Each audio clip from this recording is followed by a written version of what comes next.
So about a year ago, I saw this video by, I forgot who they're called, but they're like a documentary YouTuber, right? Talking about how there's no more monoculture. There's no more culture that people really are looking to. Like, that society as a collective are looking at this one thing and seeing it for the first time. That rarely happens anymore. And I thought about it for a long time. They said it happened due to the internet. The internet killed monoculture. And what I'm realizing is that's not the case at all. Not even just monoculture, just culture in general. It's algorithms. It's not social media because, and I'm going to get into my main point about this in a second, but social media in the 2010s or anything before 2020, before TikTok really took off with this algorithm, social media was normally this thing that people went to where videos would take off and shit like that. And there wasn't some external algorithm like sending you a specific type of video. It was something that everyone would see. If you really think about it, the internet had its own monoculture as well. But now what we're seeing in today's social media is social media companies aren't giving you a chance to find something new or a new hobby or anything like that. They're not recommending you what's popular. They're recommending you what you want to see. And what this has done basically is made society as a collective put everyone in this mass delusion where no one is connected to reality anymore. No one is connected to what's going on. No one's really seeing like the bigger picture of everything because we're so like segregated off into our own little echo chambers, our own spaces, our own interests, our own little niche things that we're into. We are not really seeing the things that we should be seeing. It's not only musicians, it's not only fucking TV shows, it's not only fucking political views or whatever. It's like everything is separated off. You could have this popular rapper that's blowing up right now. You'll only see clips of him on TikTok. The average person won't know who they are, and they have like 18 million followers on Spotify. It's because the algorithms are putting us in these directions to divide us more.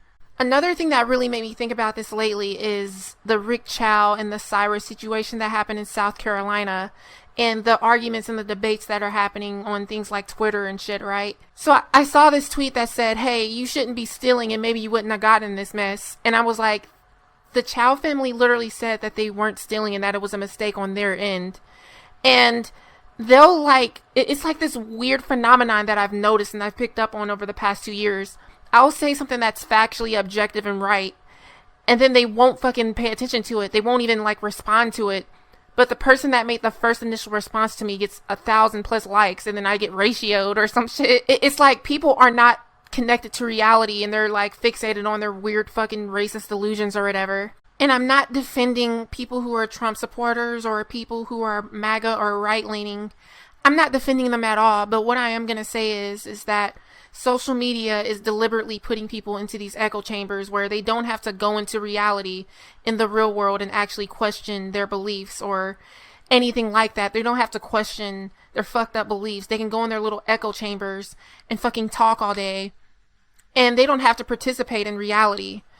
And, you know, it could be, that applies to anything really. You could literally try this out for yourself and make a new YouTube channel that's never watched any video.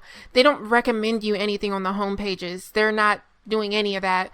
It's saying search for something you like, and then we'll start feeding this algorithm to you that shows you the same thing over and over. On top of everything political that's happening, the fact that we can't afford anything, it's all of that shit, right?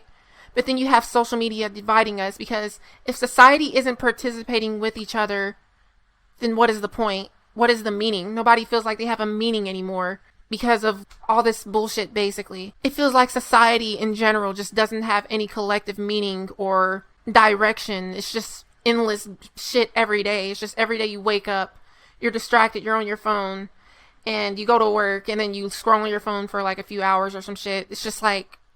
So basically what I'm saying is society is currently under a mass delusion, and these corporations are doing that on purpose to divide us. And honestly, I can go into a deeper conversation about this later, about how you can go to Instagram reels and just see the most racist, most horrific shit ever. It's just, I just hate social media now, and I wish there was some way to like permanently detach myself from the internet, but it's all so integrated now into society. It's like you can't really escape it completely. But yeah, I might make a part 2 to this later.